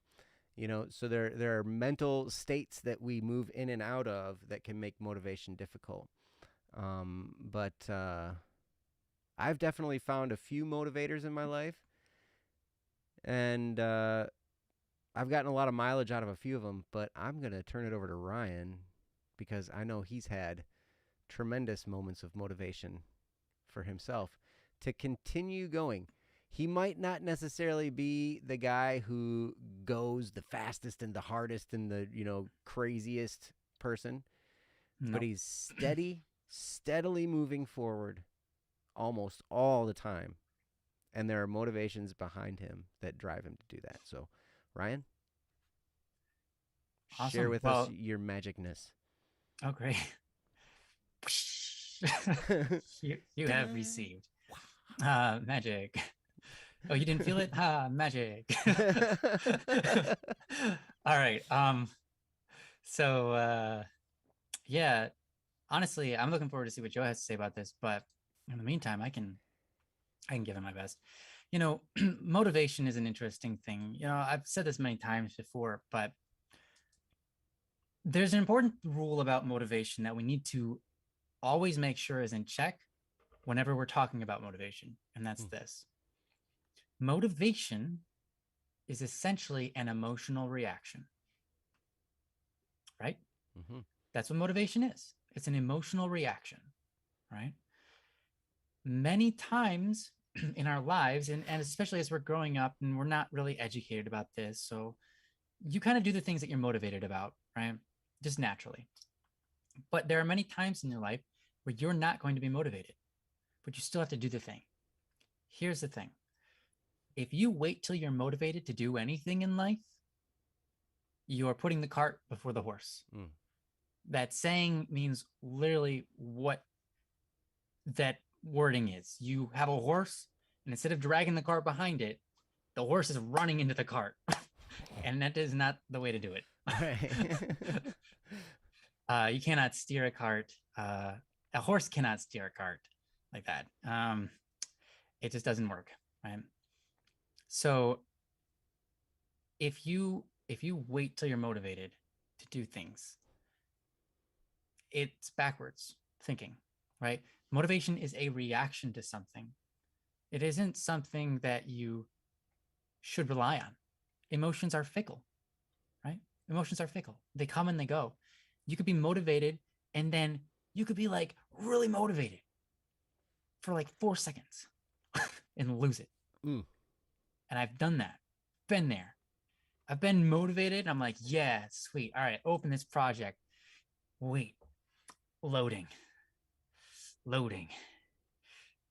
All right, it's up. Shoot, I just started watching a YouTube video, so I'm gonna... It was loading. I know, I had to do something while I was waiting for it to load. I was waiting. I had to do something. And then I started watching this YouTube video, and my motivation for working on that project gone. Right? Mm-hmm. Motivation is a reaction, right? Now, there are certain things you can start a project not being motivated to do it. And while you get into it, you start to see results. And those results, or sometimes problems, cause an emotional reaction that is motivation. And so you start the process of working on it, and you find yourself finding momentum and finding motivation while you're in it, right? Sometimes that's the key. Sometimes that's what you have to do. And sometimes you're going to do it and there's going to be no motivation, but you still have to finish it. You still have to do it, right? But it's just really important that I say that, because it's a life lesson that we all have to learn. That motivation isn't something you're meant to be followed, or strictly followed without, if you're not motivated, don't do anything. That's not a good idea, even for artists. A lot of times artists only work when they're motivated, because that's when they get their creative inspiration, right? Mm-hmm. But that's not good work ethic, and it's not what gets you successful, right? Yeah. So you don't want to chase a reaction. It doesn't make sense. Reactions are reactions. They are something that comes from something else. Sometimes you'll look at something, right? And you'll be like, whoa, that's a really cool mountain. That makes me think about this. And that motivates me to do that, right? And that's fantastic. So I just really wanted to get that out of the way, to make sure that even if what we have as suggestions for ways to be motivated, that you don't fall back on motivation itself, because motivation is not reliable. Devotion is reliable. Dedication is reliable, right? Those things. You can be reliable, but motivation, we can have control over our emotions, but usually that control is like in suppressing them, or figuring out what we want to do about them, or talking to our brains to change them. But most of our emotions are just reactions, and we don't have much of a handle on them. They just do what they do, and we figure out what we want to do about it, right? So that's the end I'm going to say about that. Moving forward, what kind of things can you do to increase your motivation? What helps boost your motivation? There's a lot of wonderful things you can do. One thing, take a break from everything for a moment. Take a break from everything for a moment and talk to yourself about why you're doing it in the first place. Mm-hmm. Sometimes you need to rekindle that meaning behind it, right? Sometimes there's a meaning behind doing it, and that needs to be rekindled. Sometimes you lose sight of that in the work of it. You lose sight of it. Sometimes you take a break from it and you just lose sight of that meaning. And that meaning is important. Sometimes you have the meaning and you still don't feel motivated. Like I said before, sometimes you just work on it anyways, and you feel that motivation when you're working on it because you can start to see results. Sometimes you can put it in front of somebody else and hear what they got to say about it. And that can be motivating, but sometimes it can be demoralizing. So be careful. And sometimes the problem isn't necessarily with the work itself or how you're thinking about it. You just can't get yourself motivated. And it's not because of what I just said, but because of your lifestyle. Your lifestyle could actually drive you in a certain direction of the way that your brain functions, the way that your emotions function, and your chemicals are released, and all this kind of stuff, to prevent you from feeling motivated. So you have to look at your lifestyle. It's a really important thing. A great example of this is if you are consuming other people's entertainment all the time, just constant, your brain loses ability to feel as happy. It loses ability to look at things with as great amount of wonder. It loses its ability to be able to be silent and create new ideas. Mm-hmm. It loses its ability to innovate, to create, right? And so when you lose those things, when those things become weaker, your motivation with it becomes weaker, right? Because motivation generally comes from ideas that we have in our brain. And if our ideas aren't coming to us, we need to start getting that back on track, right? Or maybe it's not just ideas, but it could be just the grand scheme of things. If you consume all day long, your desire to create or to put yourself out there into the world becomes weakened because you're not fulfilling that desire. A lot of things in life you're thinking, if I hold back from this for a long time, suddenly my body will, like if I don't do that for a really long time and then I do it, I'm going to be super happy when I do it, right? Or if I don't do that for a really long time, I'm going to build up all the chemicals. And so when that day comes where I finally do this thing, all the chemicals will be right on, and I'm just going to be super hung about it, whatever. Hung ho? Gung Whatever. ho. Gung ho. Gung Go ho. home. Go home. Go home. Go home. Go home. Go home. I'm gonna be super go home about it, right? Gung ho. I'm gonna be super gung ho about it. But that's not that. You know what's weird? Our bodies, our brains, our chemical, nothing works like that for humans.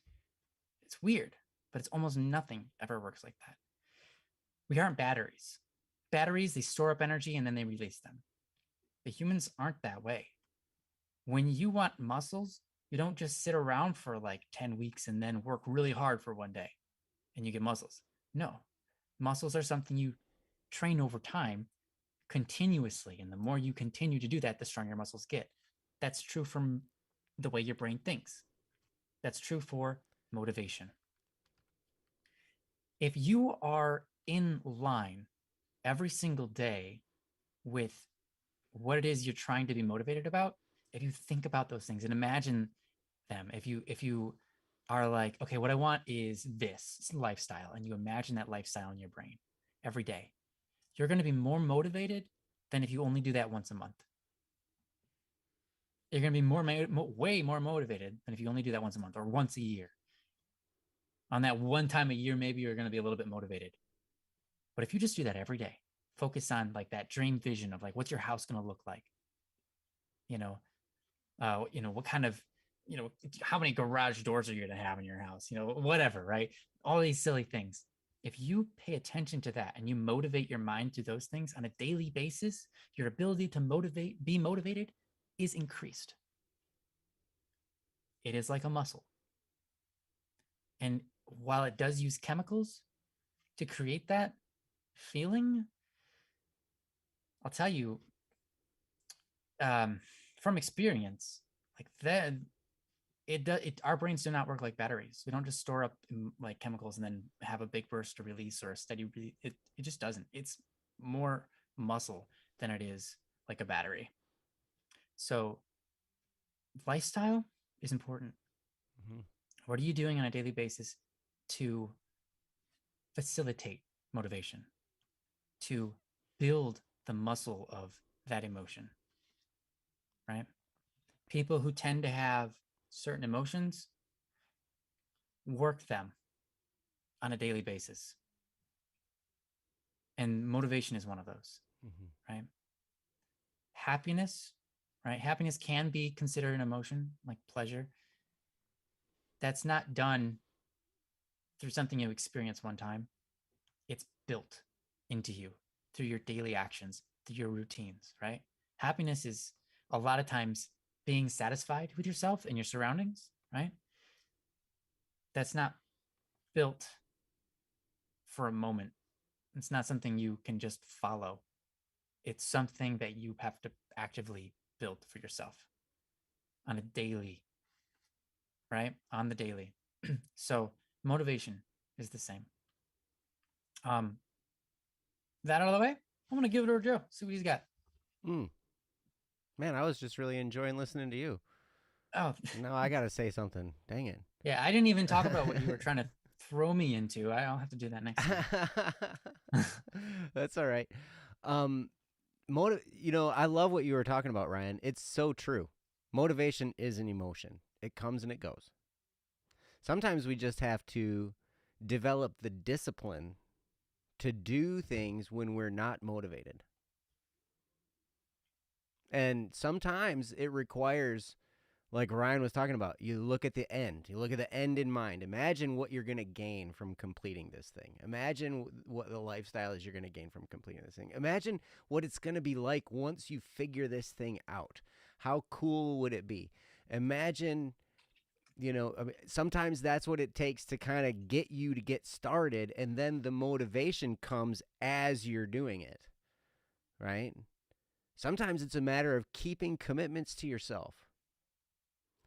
Where I made a commitment one time, I'm going to practice for 30 minutes a day and only 30 minutes a day. I'm going to set an alarm for 30 minutes. And when that goes off, I'm done. Regardless of how much fun I'm having. Because I can have a lot of fun practicing guitar or drums or whatever, right? And get into practice and stuff. And then, I will make myself stop after 30 minutes. And it's funny because, and that's all just part of, creating little disciplines here and there. And then before you know it, you start to realize, hey, I'm actually a disciplined person. So one of the things you can do is develop that virtue of being disciplined. Whether and it can start with something simple like don't hit the snooze button on your alarm clock, or make your bed when you get up in the morning, or, have a routine that you do in the morning and just stick to that routine and be a person of habitual discipline, right? Those types of things can help you. What Ryan was talking about with lifestyle, that's really important too. Adequate sleep, adequate diet, adequate exercise, all these different things that work in the background to help you be more solid. My therapist was telling me this is super duper important for me. And I'm going to just go ahead and go public now, because everybody who matters, anybody who's involved knows now, I'm going through a divorce, right? It's going to be really, really painful and really, really hard experience for a really long time. There are kids. It's just crazy. It's tough, right? And so my therapist is like, yep, this is going to be so hard. And she's made herself available. She's like, if you need to talk between our sessions, just text me. I know this is going to be really hard. And yep, it is. She's right. But one of the things she said at the outset when I was talking about all this stuff and we were kind of getting things lined up and everything, she's like, you need to keep yourself in shape. You need to get yourself sleep. You need to make sure you're eating, because you're going to have to keep yourself physically strong to get through this mentally and emotionally taxing time. It's going to drain the living daylights out of you. And she used swear words when she said that, because she's Italian and she's from New York, and they say the F word every out of 5 seconds and stuff.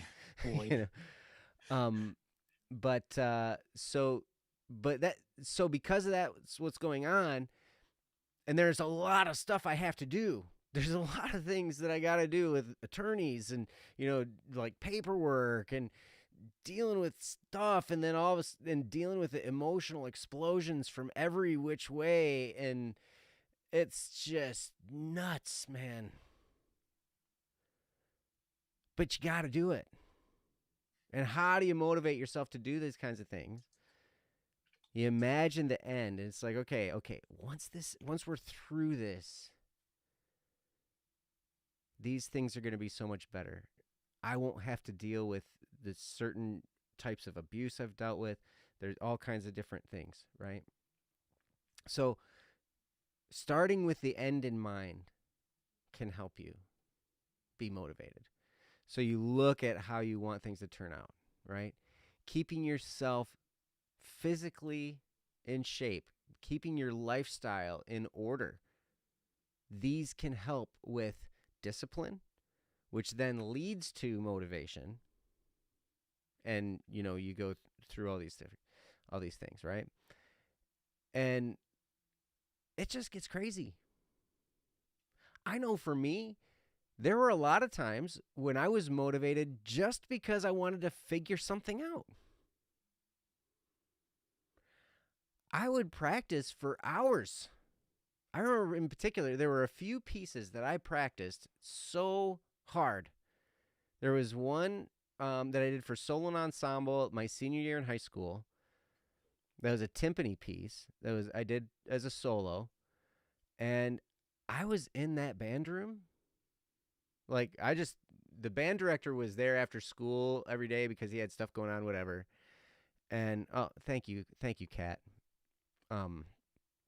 Yes, it's difficult. But anyway, so I remember trying to figure all this stuff out. And there was this, I did movement 2 of this timpani.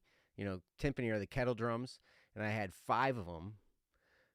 And I remember practicing this one little part where I was playing them with my hands. Right? And so I'm playing timpani with my hands, these big, huge kettle drums with my hands. And they have sharp lugs on them. The lugs are the little screws that hold the heads down, right? And I'm there with my hands, and I would be in that band room for hours. I would stay in there till like 10 p.m., till the band director was like, okay, I'm going home, and I got to lock the doors. You got to leave too. And so, like... And there... Yep. And so I'm practicing, but I'm practicing this piece because I wanted to figure it out. I'm bleeding on the drums. My hands are just raw, cut, bleeding from hitting the, metal parts of the lugs and everything like that. And I'm just like flying, and I'm learning and practicing because I just so badly wanted to figure this piece out. It's the same thing in college when I was working on a piece called Cold Press. It was a huge multiple percussion setup. And I remember working on this, and I was there for hours and hours and hours and hours and hours in the practice room. And the motivation wasn't a lifestyle motivation. It wasn't for me to be this great percussionist. It wasn't, those end in mind goals weren't there for me. I just had this one fixation, and that was, I'm going to figure this thing out. Right? I'm going to learn this. And sometimes that's it. But so the key to motivation, I think, is to have a motivator, something that motivates you that you can call to mind.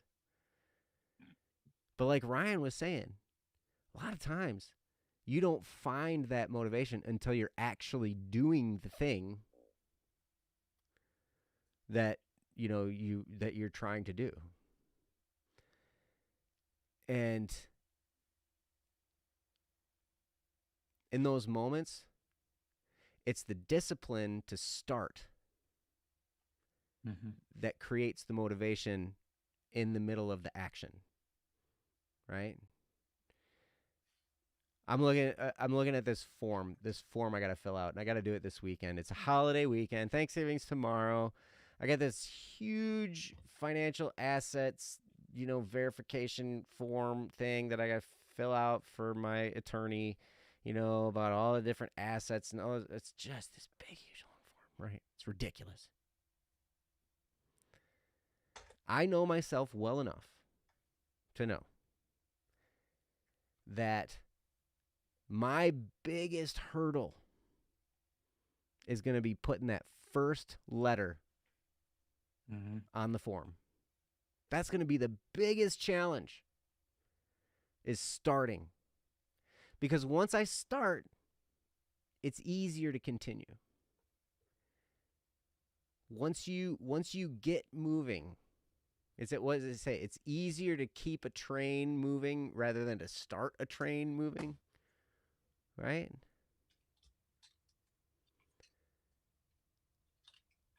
So if you can create a discipline to start things. Yes, Princess, thank you. An object in motion stays in motion. An object at rest stays in rest. Yep, that's absolutely true. Having struggled to get upon by an outside force. That's exactly what I just whispered to myself. Nice. I mouthed it, and I was like, I won't say it. Yeah. Hero, having struggled to get an assignment done for the past 2 days specifically because I keep delaying starting on it. That was quite the call out of topic to arrive on. Yep. I tell you, sometimes just starting is the big thing. And I run into that when I do workouts. I'm like, I just got to get myself to start. Once I start, I usually can continue. But that's the biggest hurdle. And how do you motivate yourself to start? Well, you can use all these little tricks. You can use all these little tricks that Ryan was talking about, that I was talking about. Sometimes you have to have a reason big enough to get you to start. And sometimes we got to play little mind games with ourselves. At the beginning of this show, we talked about the 3-step process we used to do on the Double Cup of Joe show. That's a great way to motivate yourself. Mm-hmm. Three-step process that you can go through every day. You can go through it multiple times every day, but you ask yourself 3 questions. You say, what am I thankful for right now? What am I thankful for? Then, what am I looking forward to? That's like starting with the end in mind, right? You know, what am I looking forward to? And then, what am I going to do today to move forward in that direction? You ask yourself those 3 questions consistently, motivation starts to come a little bit easier because you're already thinking of the end in mind. You're already thinking of what you're looking forward to, and you're already thinking of the action steps you need to take in order to get there. So it can be pretty cool. But anyway, I digress. It's getting kind of late. Ryan, back to you. What do you have? Sure. I think that Cat Hook has another good piece of advice here, and that is to basically take it a step at a time. Sometimes if Joe was mentioning this earlier, spend just half an hour on it, and then as soon as that half an hour is over, even if you were like even if you were in the rhythm, just turn it off. Because why? Or just stop doing whatever you're doing. Why? Because that creates discipline. And then it makes it easier to start next time, because then you're going to believe yourself, right? If you give yourself a half an hour to work on your project, right?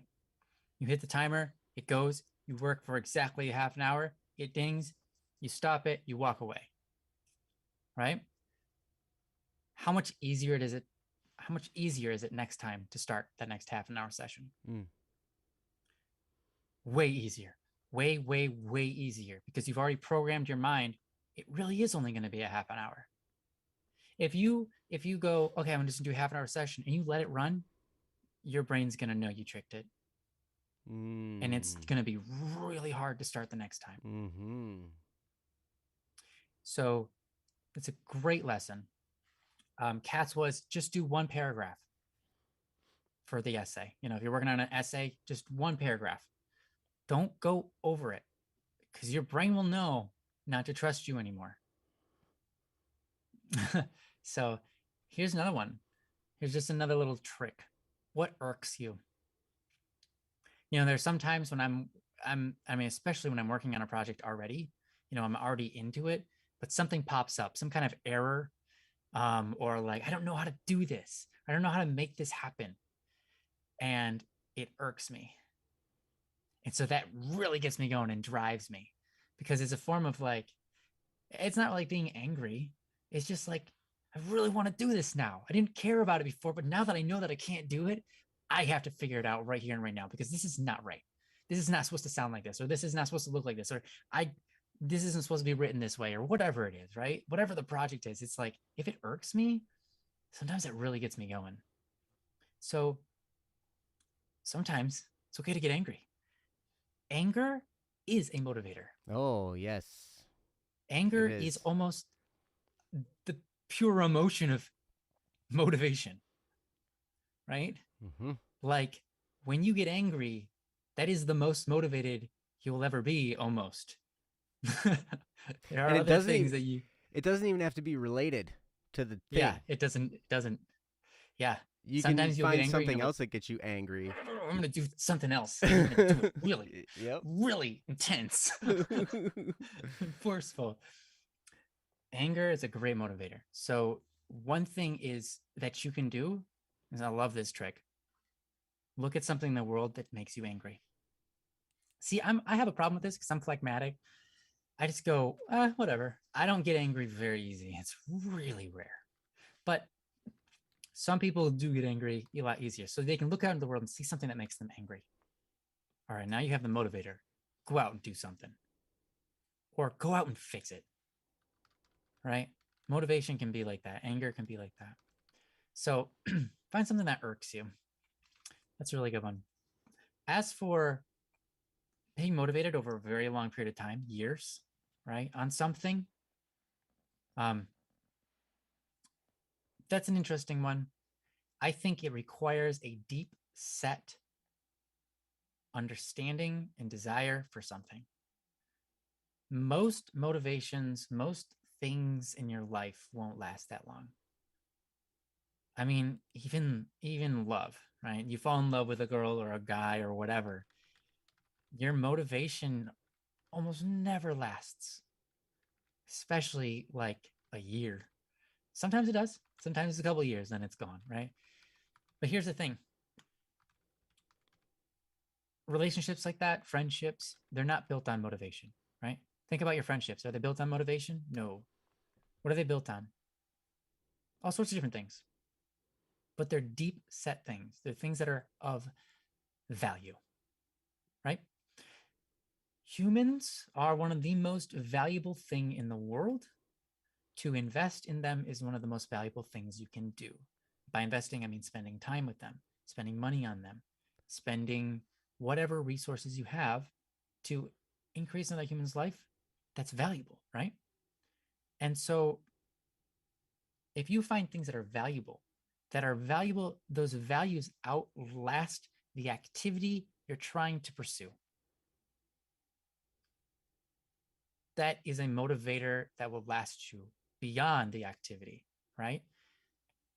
If you can get a sort of moral system that amplifies the reason you're going to do this thing, it no longer requires motivation from an emotion or a reaction. It becomes built into you. And when it's built into you, you have no reason to wait for motivation. You just go. Because that's why you're doing it anyways. Because it's part of you, right?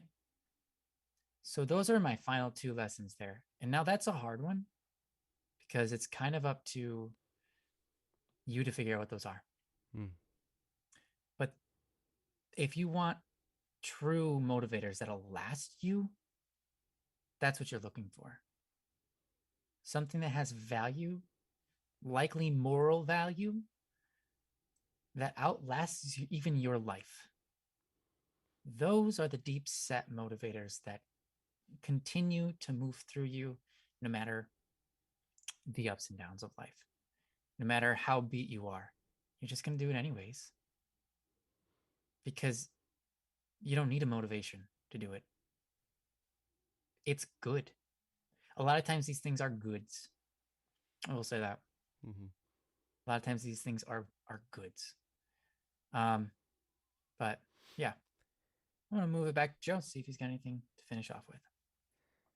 I think that's a great place to leave it right there, to be quite honest with you. Cool. Yeah, it looks like you have some, you've got some Cubase issues, keeps having audio issues. Hey, you know what? You could DM Ryan or myself. Yeah, he was DMing me earlier. I didn't get back to him before the start. I did get it back to him just briefly, and then he said he fixed something, and then now it broke again. So yeah, Cubase now if issues. You want to do a voice call or something, we can talk about it. We have worked through. Yeah, we've worked through them. We've been using. I can't solve it. We've been using Cubase since 2009. Yeah. Right. Mm-hmm. Yeah, and you still run into little frustrating things. It's hugely enormous audio production sometimes software. It's like, yeah. Sometimes it's been so long since I got the error that I forget how to solve it. So I apologize. Yeah. Man, I had that error back 5 years ago when I was 24. Yeah. Yeah, Joe. Yeah. The math checks out. Yep. So yeah, actually sometimes that works best if you're, Meow, I know you're on Discord, like sometimes working through technical issues like that, it works best with a voice call where you can share your screen. Yes. you know, because then it makes things easier to work through for sure. But yeah, absolutely. No, motivation's great and you can develop it. And go back and listen to what Ryan was just talking about. That was beautifully, beautifully put. And I think that's a perfect place to leave that topic. Thank you so much, Ian, for your topic. If you actually, if you do come and if you do hear us, what we said, hopefully it's helpful for you. We know you weren't here. It's been a long time since you posted that topic. But thank you so much for the topic. And thank you guys all for being here on this Wednesday before Thanksgiving, the best holiday ever. Except for Easter. All right. According to Ryan. That's a good one. Yeah. No. My favorite holiday is Thanksgiving, and I'm really, really happy, and I'm really, really excited because it's a great Thanksgiving. There's a lot going on. You guys know a lot about me now. Those of you who are here, you know about me going through a divorce. You know that I'm now left my inspections job, and I'm going to be full-time at Black Static and Swerve. So there's a lot of changes. Oh, man, it's huge. Huge. But you know what? Huge. I'm thankful. I'm thankful that it's funny. Through all crazy turmoil, right? There's some stuff that I have. My therapist reminded me of this. And you can remind yourself of this too. You have everything you need to get through whatever comes your way. Everything you need is available to get through this, right? And there are other nuances too. There's other stuff that's happened off to the side and in the peripherals of what's going on that have just thrown me off balance. It seems like when it rains, it pours, right? And that happens for all of us. But you can be reminded, you've got what you need. And a lot of times, having great friends. Did I say something funny? Oh. Hero pressed enter early. He said also happy F.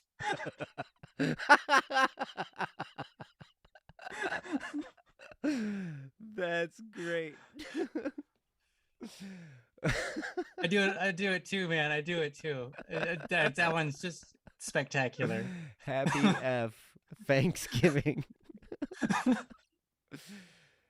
Yep. Happy F, all in caps. Thanksgiving.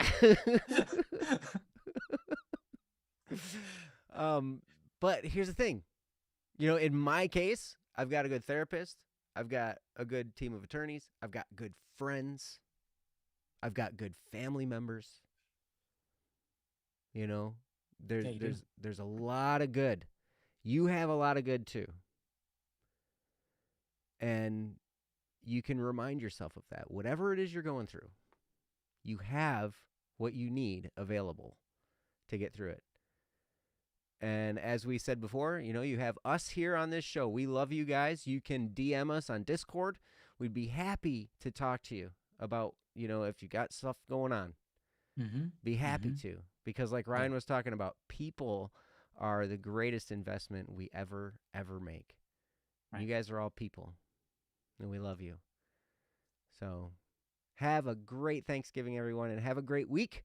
We will see you next Wednesday right here on Don't Worry Wednesday. Thank you guys for all your support. We could not do this show without you. You're amazing. Thank you, Princess, for being here, for keeping us on track, for being moral support and the chat room hostess and everything. Wonderful. And Ryan, thank you for being you. Oh, thanks, Joe. I'm only me because you're so great. No, you're you because you're you. That's really simple. God made you, and that's why you're you. So don't be childish. I have nothing to do with you. You're being childish, you. Joe. You're being childish. I'm always being childish. You kidding me? I'm an emotional wreck. I love you. What was that, Princess? I love you both. Thank you all for coming. Yes. Oh, don't you dare turn this off. I mean, hey, I'm the guy. I've got the button, right? So I can push the button whenever I want. We can stay on for another hour. Ooh. You can stay on for another hour. That's fair. That's fair. We don't get to control Princess. She does what she wants. That's right. Yep. But anyway, thank you guys so much for being here. We love you. We will see you next week. So come back because we want to see you. Bye, guys. Love y'all. Love you guys.